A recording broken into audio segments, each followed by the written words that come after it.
Let's begin on the NBA hardwood. The Garden Faithful got a chance to say goodbye to Dwayne Wade Saturday night at the world's most famous arena. The New York Knicks led early, but the Heat and Wade rallied late. Deion Waiters scored 28 points. Wade added 16 in his last game at Madison Square Garden, and Miami beat the Knicks 192. I posted a few things to my Instagram at The Voice Bobby C. Here's a small clip of Wade talking about playing at the Garden. Check it out. I'll be here, I'm sure, a few other times in my life, but as a player, this is your last time. I just want to enjoy it. You know, the fans stayed around, and that was so cool, man, to be able to have that. You know, you expect that at home, you know, maybe your last time, but on the road, you don't expect that. So for me, it was great. I wish I got an opportunity to spend more time with it, but it was a little chaotic, but it was real cool. I'll have more on the next star who could be lacing them up at the world's most famous in the C-list. Stay tuned. The biggest NBA star in the city calls Brooklyn home. D'Angelo Russell scored 20 of his 29 points in another blistering third quarter against Boston, leading the Brooklyn Nets to a 110-96 victory over the shorthanded Celtics on Saturday night. Deloading and the Nets are trending toward a playoff spot.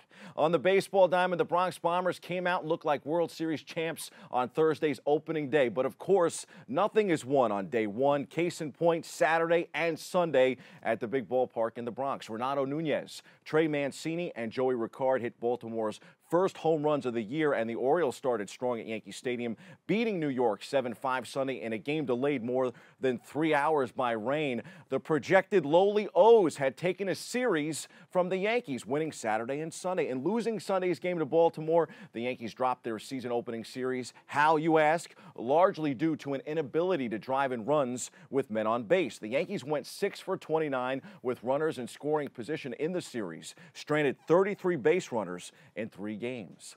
Few positive notes from the weekend. One was Tulo. Working his way back from ankle and heel injuries, Troy Tulowitzki hit his first home run since July 8th, 2017 on Saturday. The ninth-inning homer sparked a rally, but the Yanks still fell 5-3 to the Orioles at Yankee Stadium. On the flip side, the Mets won the first 2 games of the season and looked primed for a sweep on Sunday. That was until Trey Turner turned up. Turner homered twice, including a game-ending solo shot in the 9th inning, and the Washington Nationals beat the Amazing 6-5 on Sunday for their first win of the season. A day prior, the Mets won their second game of the season. J.D. Davis delivered a tie-breaking 2-run single in the 8th inning, and rookie Pete Alonso contributed 3 hits and 2 RBI as the new-look Mets improved to 2-0 with an 11-8 victory over Washington on Saturday. So the Mets are 2-1, the Yankees are 1-2. Lots of baseball to go, nonetheless. Between now and October, the Mets will return to Queens Thursday for their home opener. On the ice, Ryan Strome scored for the 3rd consecutive game, and the New York Rangers beat the Philadelphia Flyers 3-0 on Sunday. The Broadway Blue Shirts and the New Jersey Devils just playing out the string at this point. Not the same story for the New York Islanders, though. The Isles clinched a playoff berth for the first time since 2016 with a 5-1 victory over the Buffalo Sabres on Saturday night. Congrats to them. Time for some quick hitters from around the world of sports. The reigning National League MVP became the 6th player in MLB history to start a season with homers in 4 consecutive games. Hello, Christian Yelich. The other 5 are Willie Mays, 1971, Mark McGwire, 1998, Nelson Cruz, 2011, Chris Davis, 2013, and Trevor Story, 2016. For all the success he's had lately, Yelich remains at a loss for words whenever he's asked how he managed to get so locked in at the plate for so long. Yelich is a star, and so is the new guy in St. Louis, maybe the most underrated player in the show. It hasn't taken Paul Goldschmidt long to endear himself to St. Louis Cardinals fans. The former 2-time National League MVP runner-up was acquired in a major offseason trade with the Arizona Diamondbacks, and in just his 2nd Cardinals game, he's already managed a huge impact after smashing 3 home runs in Friday's 9-5 win against the Milwaukee Brewers. Those are 2 guys to build a fantasy team around. The Knicks are hoping they could say the same about their young point guard in the future. That won't be now, though. Knicks' second-year point guard Frank Ntilikina has been shut down for the remainder of the season after aggravating a groin injury earlier this week. Speaking of being shut down, down, Los Angeles Lakers coach Luke Walton said that his star player, LeBron James, wanted to finish out the season, but the team convinced him otherwise. The Lakers announced this weekend that James would be held out of the final 6 games to allow his strained left groin to fully heal. What's up with all these groin injuries?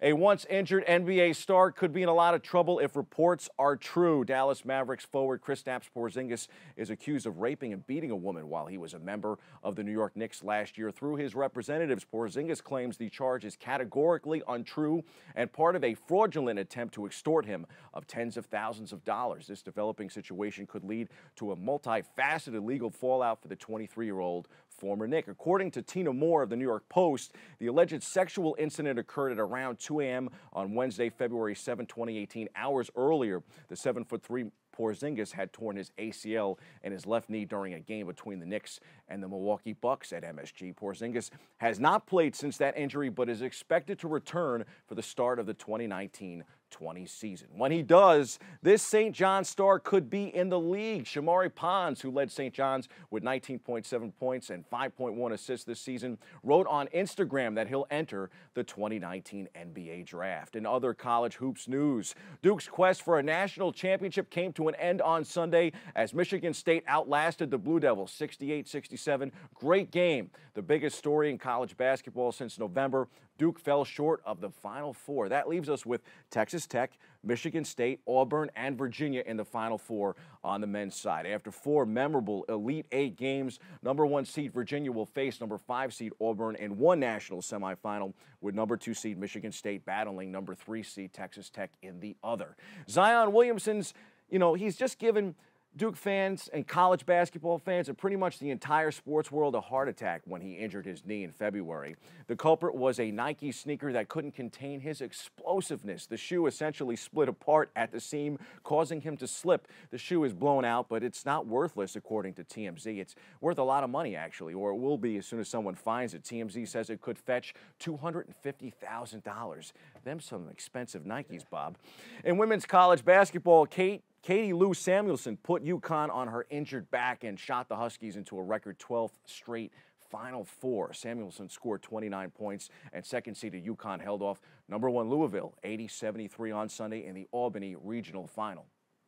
To NASCAR, Denny Hamlin overcame 2 pit road penalties to earn his second win of the season. Hamlin raced to his second NASCAR Cup victory of the season, overcoming 2 penalties on pit road and missing the entry another time during green flag conditions Sunday in Texas. While Hamlin led the final 12 laps and 45 of the 334 overall, Joe Gibbs Racing teammate Kyle Busch missed out on the chance for a triple-header weekend sweep. Defending champion Lewis Hamilton took advantage of some misfortune by Ferrari to claim a dramatic victory for Mercedes in this past weekend's Grand Prix. The 5-time champion, who looked to be heading for second, gained the lead with 10 laps remaining thanks to engine problems for Ferrari. Marc Marquez obliterated the opposition in the Argentina MotoGP Grand Prix to take victory by over 9 seconds. The reigning world champion beating second place Valentino Rossi, with Marquez holding position off the line. It was a case of head and hammer down for the number 93 as he bolted to a 1-second lead on lap 1, with that gap increasing to 2.4 after lap 2 as it soon became a race for second. Those are the headlines. It might soon be a race for second in the NBA draft, because I'm here to tell you why Zion Williamson is a lock for number 1.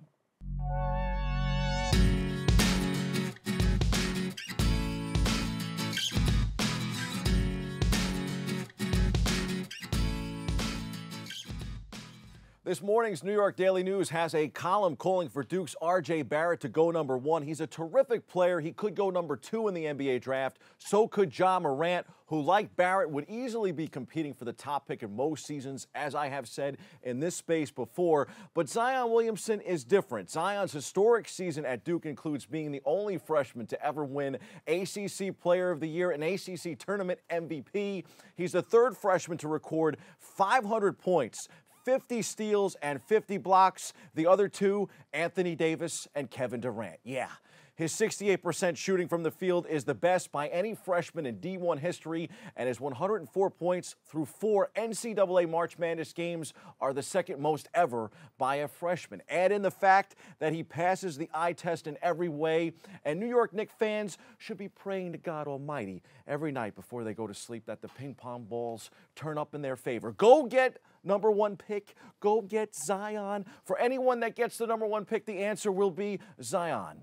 Tough not to have him in the Final Four, but now he's one step closer to the NBA. Don't be a fool. Get Zion. That's your look at sports. I'm Bobby C.